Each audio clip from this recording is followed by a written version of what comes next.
नमस्कार, मेरा नाम ज्ञानेश्वर है और आप देख रहे हैं लाइव सिटीज। देखिए, आज जो मैं बातें आपसे करने जा रहा हूं वो एक जर्नलिस्ट के नज़रिए से नहीं कर रहा हूं, एक बिहारी होने के नाते कर रहा हूं। और बिहारी होने के बारे में जो मुझे सोचने का अधिकार है, जो मुझे पाने का अधिकार है, उसके बाबत कर रहा हूं। देखिए, यह बात मुझे अच्छी लगी कि कल मतलब दिन बुधवार को मुख्यमंत्री नीतीश कुमार ने प्रधानमंत्री नरेंद्र मोदी के साथ वीडियो कॉन्फ्रेंसिंग में बिहार में उद्योगों के बारे में बात की और नीतीश कुमार ने कहा कि बिहार में उद्योग लगाए जाने चाहिए, केंद्र इसमें पहल करे, केंद्र इसमें मदद करे। नीतीश कुमार का कहना था कि बिहार में food processing, leather goods, garments की इंडस्ट्री लग सकती है और इसके लिए यदि केंद्र मदद करे तो हम 1000 एकड़ लैंड भी उपलब्ध कराने को तैयार हैं। इसके साथ उन्होंने इस बात की भी वकालत करी कि बिहार में उद्योग लगाने वालों को जीएसटी और इनकम टैक्स में छूट देनी चाहिए। तो देखिए, ये अच्छी बात नीतीश कुमार ने करी है, लेकिन मुझे लगता है कि इसमें 15 साल की देरी हुई है। यह बात तब शुरू हो जानी चाहिए थी जब नीतीश कुमार ने बिहार की सत्ता संभाली थी, और यदि उन्होंने इसी नज़रिए से सोचना शुरू किया होता तो आज बिहार में औद्योगिक क्रांति संभव थी। लेकिन जब पूरे हालात को हम देखते हैं तो बिहार में निर्णय की क्षमता में कमी दिखाई पड़ती है, निर्णय में देरी दिखाई पड़ती है और कठोर फैसलों का अभाव दिखता है। ये सब बातें हम क्यों कर रहे हैं? देखिए, हम 15 साल की बात कर रहे हैं। नीतीश कुमार के पिछले 15 साल, नीतीश कुमार के पहले के 15 साल की बात हम नहीं कर रहे हैं, क्योंकि तब कहा जाता है कि वह दौर उजरने का था, बिहार के पीछे जाने का था। लेकिन सोशल साइंस के जो जानकार हैं या सोशल साइंस के जो साइंटिस्ट है वो कहते हैं कि नीतीश कुमार के पहले जब लालू यादव और राबड़ी देवी सत्ता में थी तो जिन्हें जुबान प्राप्त नहीं था, जो नहीं बोल पाते थे सवर्णों की ताकत के आगे, उन्हें जुबान मिला। और जब सामाजिक क्रांति होती है तो कई तरीके की विसंगतियां पैदा हो जाती है। खैर, तो नीतीश कुमार जंगल राज की समाप्ति के नारे के साथ बिहार की सत्ता में 2005 में आए थे और उन्होंने एक सुनहरे बिहार की, देखिए यह बात सही है कि पहली बार जब वो सत्ता में आए तो बिहार में लॉ एंड ऑर्डर की जो सबसे खराब स्थिति थी उस दिशा में उन्होंने काफ़ी कार्य किया, लेकिन और भी कई कार्य किए जाने थे। बिजली के क्षेत्र में भी काम हुआ, सड़क के क्षेत्र में भी काम हुआ। नीतीश कुमार कह रहे हैं कि देखिए, मैं चाहता हूं कि बिहार के किसी भी हिस्से से 5 घंटे में लोग पटना पहुंच जाएं। वे चाहते हैं, कहते हैं कि 6 घंटा तो मुमकिन कर दिया गया है। लेकिन मुझे ऐसा लगता है कि यदि आपकी गाड़ी में सायरन और हूटर न हो तो अब भी आप किसी हिस्से से 6 घंटे में पटना नहीं पहुंच सकते हैं। अभी 2 दिनों पहले ही पटना के एक अखबार में खबर छपी कि आरा से पटना आने में 23 घंटे का वक्त लगा। मैं लॉकडाउन जब चल रहा था, पूर्ण रूप से लॉकडाउन था, तो मेरे एक साथी सहरसा गए थे और उन्होंने यह भूल कर दी कि वे नॉर्थ बिहार होकर नहीं गए, वे महेशखूंट होकर चले गए और गाड़ी का जो कबाड़ा हुआ वो तो हुआ ही हुआ। तो खैर, मैं ये क्यों कहूं कि काम नहीं हुआ है? काम हुआ है, लेकिन जो काम होना चाहिए, अभी मेरे एक और जानने वाले हैं, वो दिल्ली से बाई रोड पटना आए, पटना सिटी उनको जाना था। तो जो गूगल मैप था उन्हें हाजीपुर पहुंचने पर महात्मा गांधी सेतु का रास्ता दिखा रहा था। तो दिल्ली से पटना हाजीपुर आने में उन्हें 14 घंटे का वक्त लगा और जब वे महात्मा गांधी सेतु पर सवार हुए तो उन्हें 3.5 घंटे जाम में फंसना पड़ा और फिर वापस जाकर वे जेपी सेतु होकर फिर पटना सिटी पहुंचे। तो ये सारे हालात हैं। मैं कहता हूं, फिर से कहता हूं कि यदि आपकी गाड़ी में हूटर और सायरन न हो तो शायद यह मुमकिन नहीं है कि आप 5 घंटा 6 घंटा में अपने गंतव्य पर पहुंचने की गारंटी दे सकें। खैर, तो हम उद्योगों की बात कर रहे थे। अच्छी बात है कि नीतीश कुमार ने उद्योग की बात करी है। चुनाव का साल है, कहां तक अंजाम पहुंचेगा यह बात मुझे नहीं पता, लेकिन उद्योग की बात होनी चाहिए। और बिहार में जैसा वो कह रहे हैं, हकीकत भी है कि यदि food processing, leather goods, garments की फैक्ट्रियां लगाई जाएं तो वो प्रॉफिटेबल है, क्योंकि यहां सस्ते मजदूर भी हैं। अभी आपने देखा कि 27 लाख से अधिक की संख्या में मजदूर वापस लौटे, हमारे मजदूर जो देश के दूसरों हिस्सों में जाकर वहां की फैक्ट्रियां चला रहे थे। और यहां पानी भी है और अब तो बिजली भी है। देखिए, घर घर बिजली पहुंचा देना नीतीश कुमार की उपलब्धि है, इस बात में कोई शक नहीं है। सड़कों की स्थिति भी सुधरी है। लेकिन हम आपको छोटी छोटी कहानियों से यह समझाना चाहते हैं कि बिहार में फैक्ट्रियां क्यों नहीं लग पाती है और निर्णय में देरी कहां हो जाती है। तो हम सीधे चलते हैं 2005। देखिए, अगले कुछ दिनों में कुछ कुछ कहानियां सुनाएंगे आपको, कोई कोई कहानी सुनाएंगे जिससे आपको यह समझ में आएगी कि बिहार में फैक्ट्रियां क्यों नहीं लग पाती हैं, इंडस्ट्री क्यों नहीं आ पाता है। तो हम बात करते हैं 2005 की। नीतीश कुमार बिहार के मुख्यमंत्री बन गए। नीतीश कुमार के सपने बड़े थे, आज भी बने हैं। काम करना चाहते हैं। अब देरी कहाँ होती है नहीं पता।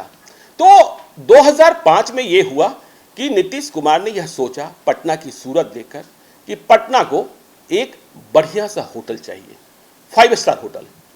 और ये 5 स्टार होटल कैसे बने, कहां बने? तब पटना में मौर्या, चाणक्य 2 बड़े होटल थे, 5 स्टार की हैसियत नहीं मिली हुई थी। और ये दोनों होटल भी बिहारी स्टाइल में चलते थे, बाहुबली घुस जाते थे। पाटलिपुत्रा होटल भी था, लेकिन वो भारत सरकार का होटल, भारत सरकार की स्टाइल में ही चलता था। तो नीतीश कुमार ने यह हसरत पाली, नीतीश कुमार ने यह सपना देखा कि पटना में एक बढ़िया सा होटल बने। और इसके लिए उन्होंने जो जमीन तलाशी, जो स्थान चयन किया, वो था पटना के बीरचंद पटेल पथ पर स्थित परिवहन भवन का। नीतीश कुमार ने यह सपना संजोया कि परिवहन भवन जो एक हेरिटेज बिल्डिंग है, वहाँ एक हेरिटेज होटल की स्थापना की जाए, वहाँ हेरिटेज होटल खुले। तो नीतीश कुमार के जानने वाले थे ललित सूरी, देश में बड़े नाम, बड़े होटेलियर। और ललित सूरी अब नहीं रहे हैं, 2006 में उनका निधन हो गया लंदन में। ललित सूरी तब राज्यसभा के मेंबर थे, उत्तर प्रदेश से इंडिपेंडेंट मेंबर थे। और उस जमाने में इंटरकॉन्टिनेंटल होटल का ग्रुप था, इंटरकॉन्टिनेंटल होटल के फ्लैगशिप से उनका होटल चेन पूरे देश में था। अब ये होटल जो हैं उनके नहीं रहने के बाद दी ग्रैंड, दी ललित के नाम से जाने जाते हैं, जो देश का बड़ा समूह है। तो ललित सूरी से नीतीश कुमार की पुरानी जान पहचान थी। ललित सूरी को बिहार सरकार ने न्योता भेजा कि आप पटना आइए और देखिए, आपको हम जमीन देने को तैयार हैं, हेरिटेज होटल हम बनाना चाहते हैं, आप इसमें हमारी मदद करिए। तो ललित सूरी पटना आ गए।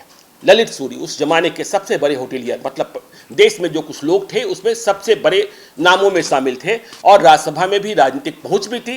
वे पटना आए। अब देखिए, जो हम आपको कहानी बताने जा रहे हैं कि क्या होता है, कहाँ निर्णय में हम देरी कर देते हैं, कहाँ हम जो आपके यहाँ निवेश करने आ रहा है या आपके यहाँ कुछ करने चाहता है, उसका विश्वास हम कैसे नहीं जीत पाते हैं। तो दिल्ली से ललित सूरी पटना के लिए टेक ऑफ करते हैं, पटना में लैंड करते हैं।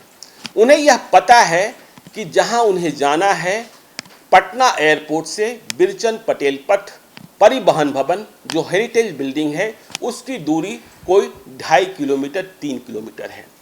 देखिए, ललित सूरी ने यह बात स्वयं बताई थी और अपने दर्द को साझा किया था।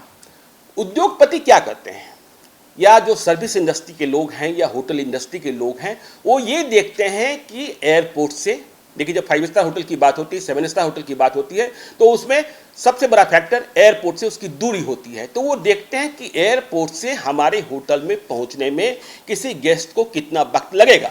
तो ललित सूरी पटना में लैंड करते हैं, बाहर निकलते हैं, गाड़ी में बैठते हैं और अपनी घड़ी का टाइमर ऑन कर देते हैं। उन्हें मालूम है कि 2.5 से 3 किलोमीटर दूरी पर ही वो जगह है जहां मुझे होटल बनाना है। तो राजभवन होते हुए, एयरपोर्ट से जब वे बाहर निकलते हैं तो राजभवन होते हुए वे बेली रोड पर आ जाते हैं। बेली रोड पर जैसे ही आते हैं, उन्हें भयावह दृश्य दिखता है, जाम ही जाम दिखता है, रिक्शा, ठेला, और इतना जाम। देखिए, उतना जाम जब 2005 की हम बात करें, उतना जाम अब बेली रोड पर नहीं लगता है, सूरत बदली है। लेकिन रिक्शा, ठेला इस तरीके से बेतरतीब चल रहे होते हैं कि ललित सूरी को लगता है कि ये क्या, शहर की ये कैसी सूरत है, और ऐसे में 5 स्टार और 7 स्टार होटल में हमारे गेस्ट पहुंचेंगे कैसे इस रास्ते से। तो खैर, उनकी घड़ी का टाइमर चलता होता है और 3 किलोमीटर, 2.5 से 3 किलोमीटर यही दूरी होगी एयरपोर्ट से आप बीरचंद पटेल पथ पे परिवहन भवन की। तो वहां पहुंचने में उन्हें 45 मिनट का वक्त लग जाता है, जबकि उनके साथ जो उनकी सुरक्षा के लिए बिहार पुलिस के अधिकारी तैनात किए गए थे, वे भी साथ में होते हैं। फिर भी 45 मिनट का वक्त लगता है। यह बात जो है ललित सूरी को परेशान करती है कि 3 किलोमीटर का सफर पूरा करने में यदि 45 मिनट का वक्त लगेगा तो होटल इंडस्ट्री के लिए यह अच्छी बात नहीं है। खैर, वे परिवहन भवन, जिसे आप ट्रांसपोर्ट बिल्डिंग कहते हैं, जहां से बसें चलती है, जहां बिहार राज्य पथ परिवहन निगम का सब कुछ होता है, पहले तो वहां कबाड़ घर भी था, तो वहां पहुंचकर वे उस बिल्डिंग का मुआयना करते हैं और देखते हैं, पाते हैं कि हाँ, सचमुच ये एक हेरिटेज बिल्डिंग है। लेकिन उनके साथ आर्किटेक्ट होते हैं, वे यह महसूस करते हैं कि सिर्फ हेरिटेज बिल्डिंग खड़ी कर देने से होटल का जो कमर्शियल वायबल है, मतलब जो मुनाफा और नुकसान है, वो पूरा नहीं हो सकता है। इसलिए वे जगह को देखकर यह तय करते हैं कि हेरिटेज बिल्डिंग के पीछे वे और भी टावर्स बना सकते हैं जिसमें कमरे बनाए जाएंगे और होटल्स की इमारत खड़ी होगी। खैर, ये बात हो जाती है। उनके मन में यह बात अब भी कचोट रही है कि 45 मिनट का वक्त लगा एयरपोर्ट से 3 किलोमीटर की दूरी पूरा करने में बिलचंद पटेल पथ पहुंचने तक। फिर वे मौर्या होटल चले जाते हैं जहां उनके ठहरने की व्यवस्था की गई है। इसके बाद राज्य सरकार के साथ उनकी बातें होती है। वे कहते हैं कि देखिए, जगह तो अच्छी है, बिहार में संभावनाएं भी हैं, लेकिन ऐसी सूरत में जब 3 किलोमीटर की दूरी पूरी करने में 45 मिनट का वक्त लगे, 1 घंटा का वक्त लगे और रास्ते में ठेला रिक्शा इस तरीके से बेतरतीब रास्ते को बाधित करे, तो आदमी झुंझला जाता है। और वो आदमी जो कुछ करने आ रहा है, जो किसी बिजनेस प्लान के साथ आ रहा है, उसके लिए हर मिनट हर सेकंड का महत्व होता है।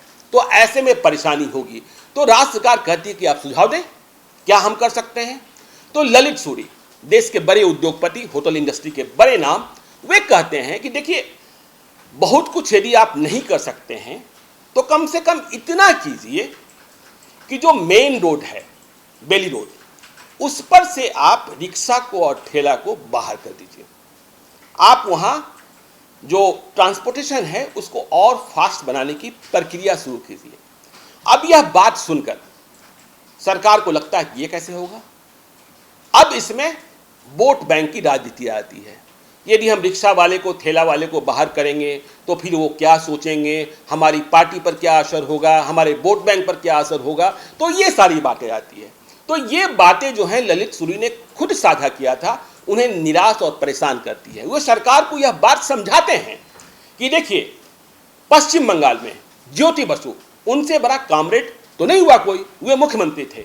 लेकिन जब ज्योति बसु के बाद बुद्धदेव भट्टाचार्य आए पश्चिम बंगाल में, लेकिन जब बात हुई कि कलकत्ता को नई सूरत दी जानी है, कलकत्ता में कुछ डेवलपमेंट होना है, तो यह बात तय हुई कि जो वहाँ हाथ से खींचे जाने वाले रिक्शे थे, अब भी आप यदि कोलकाता जाएंगे तो आप जो भीतरी हिस्से हैं वहाँ आपको व्यक्ति जो है रिक्शा खींचता हुआ दिखाई पड़ेगा।